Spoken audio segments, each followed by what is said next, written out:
ఓం నమో శ్రీ లక్ష్మీ వెంకటేశ్వరాయ శ్రీ మహాగణాధిపతి నమ. ఉగ్రం వీరం మహావిష్ణుం జ్వలంతం సర్వతోముఖం నృసింహం భీషణం భద్రం మృత్యుర్నమామ్యహం. ప్రేక్షకు నమస్కారాలు తెలియజేస్తూ మనం ఏప్రిల్ మాసంలో ఈ ద్వాదశ రాశులకి ఎలా ఉంటుంది అనే విషయాన్ని మనం స్పష్టంగా తెలుసుకుందాం. అనుకూలంగా లేని వారు సులభమైన పరిహారాల ద్వారా మనం ఆ యొక్క రాశులు ఏ వారు ఏం చేస్తే బాగుంటుందో తెలుసుకుని తద్వారా ఆచరించడం ద్వారా అనుకూలమైనటువంటి ఫలితాలను మనం పొందగలుగుతాం. అయితే ముందు సంచారం ఎలా ఉన్నది అన్నట్లయితే వృషభ రాశిలో గురుడు, మిథున కర్కాటక రాశుల్లో కుజుడు, కన్యా రాశిలో కేతువు, మీన రాశిలోనే 4 గ్రహాలు ఉన్నాయి. అంటే రవి, బుధుడు, శుక్రుడు, రాహు మీనరాశిలో ఉన్నాయి. మరి శని కుంభరాశిలో ఉన్నది. మరి కొంతకాలానికి అంటే ఏప్రిల్ 15వ తారీఖు నాటికి మనకి రవి భగవానుడు తప్పనిసరిగా మేషరాశిలో ప్రవేశం జరుగుతుంది. శని 19వ తారీఖు నాడు కుంభం నుండి మీనరాశిలో ప్రవేశం. మరి ఆ శని భగవానుడి యొక్క ప్రవేశం ద్వారా మకర రాశి వారికి ఏలినాటి శని తగ్గడం, మేషరాశి వారికి శని ప్రారంభం అవడం, వృశ్చిక రాశి వారికి అర్ధాష్టమ శని తొలగడం, ధనుర్రాశి వారికి అర్ధాష్టమ శని ప్రారంభం, కర్కాటక రాశి వారికి అష్టమ శని తొలగడం, సింహరాశి వారికి ప్రారంభం అవుతుంది. కాబట్టి ఈ రాశుల వారు కూడా మనం చెప్పుకునేటప్పుడు ఏమి చేయాలనేటువంటి ఫలితాలు కూడా మనం తెలుసుకుంటూ మరి మనకి ఏప్రిల్ నెలలో మనం యొక్క చేయవలసినటువంటి పనులు తప్పనిసరిగా మనం చేయాలి. తద్వారా మంచి ఫలితాలు మనం పొందగలుగుతాం. పాజిటివ్ వైబ్రేషన్స్తో ఆలోచించాలి, నెగిటివ్గా మనం ఆలోచించకూడదు. అంటే కార్యసిద్ధి కలగాలంటే ఉద్యమేన హి సిద్ధ్యంతి కార్యాణి మనోరథై. మనిషి యొక్క ప్రయత్నం చేతనే కార్యాలు సిద్ధిస్తాయి తప్ప కోరికల చేత కార్యములు మాత్రం సిద్ధించవు. అంచేత ప్రతి ఒక్కరూ మంచి పని చేయండి, మంచిగా ఆలోచించండి, తప్పనిసరిగా విజయం సాధించగలుగుతాం. ముందు రాశుల గురించి తెలుసుకుందాం. సింహరాశి ఏప్రిల్ నెలలో సింహరాశి వారు జాగ్రత్తలు అనేవి తప్పనిసరిగా తీసుకోవాలి. ఎందుచేత అంటే మరి వీరికి అష్టమంలో గ్రహాలు ఉన్నాయి. అష్టమంలో రవి, బుధుడు, శుక్రుడు, రాహు, అష్టమంలో 4 గ్రహాలు ఉన్నాయి. శని కూడా 19వ తారీఖు నుంచి అష్టమ శని ప్రారంభం అవుతుంది ఈ రాశి వారికి. మరి గురుడు కూడా గురుడు మారినప్పటికీ కూడా ప్రస్తుతం అయితే పెద్దగా అనుకూలంగా లేదు. కుజుడు ఒక్కడే కాస్త అనుకూలమైనటువంటి వాతావరణం కొంతవరకు కనపడుతుంది.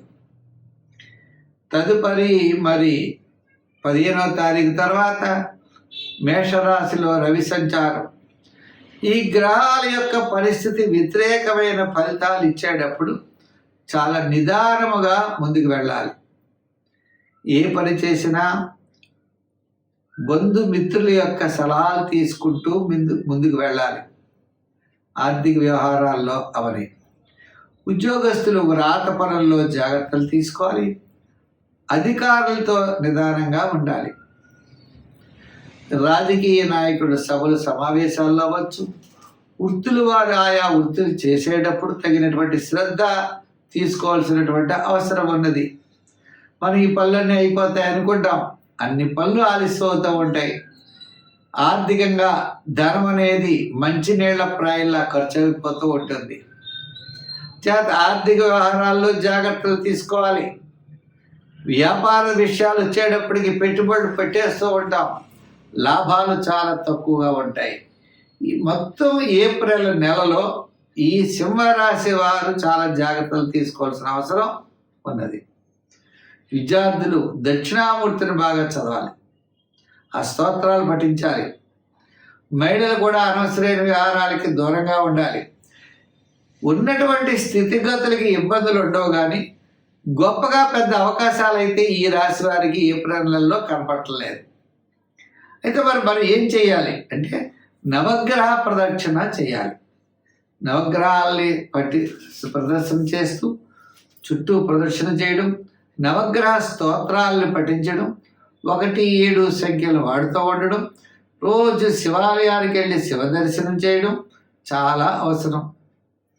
అంతేకాకుండా మనకి శని భగవానుడు కూడా 19వ తారీఖు నుంచి అష్టమ శని కాబట్టి ఇటుపైన తప్పనిసరిగా శని స్తోత్రం ప్రతిరోజు చదువుకుంటూ శనివార నియమం పాటిస్తూ ముందుకు వెళ్ళాలి. అవకాశం ఉన్నప్పుడు తిలదానం చేయడం, చిమినీ వంటలు తయారు చేసి కాకులకి ఆహారంగా పెట్టడం, ఇటువంటి పనులు చేయడం ద్వారా మీకు అన్నింటి విజయాన్ని మీరు తప్పనిసరిగా సాధించగలుగుతారు. కన్యారాశి. ఈ కన్యారాశి వారికి సప్తమంలోనే గ్రహాలు ఎక్కువ ఉంటాయి. రాశిలో కేతువు, సప్తమంలోనే రవి, బుధుడు, శుక్రుడు, రాహు, అష్టమంలో రవి ప్రవేశం 15వ తారీఖు తర్వాత. మరి ఇప్పటి వరకు షష్టంలో ఉన్నటువంటి శని సప్తమ స్థానం సంచారం. ఈ విధంగా ఉండడం ద్వారా కొంత వ్యతిరేకమైనటువంటి ఫలితాలు కూడా రావడానికి అవకాశాలు ఉన్నాయి. అందుచేత చాలా నియమం పాటిస్తూ శ్రద్ధ అనేది చాలా అవసరం ఏప్రిల్ నెలలో.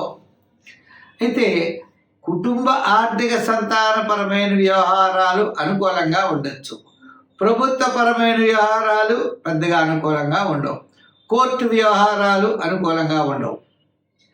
అలాగనే వృత్తులు చేసేవారికి కూడా ఆయా వృత్తుల్లో మిశ్రమైనటువంటి ఫలితాలు కనపడుతున్నాయి తప్ప అనుకూలమైన ఫలితాలు కనపడట్లేదు.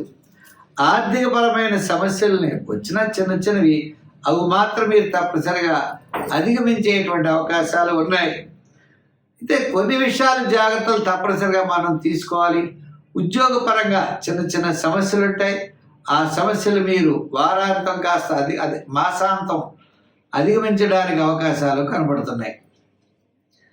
ఇంకా దూరం నుండి శుభవార్తలు రావచ్చు.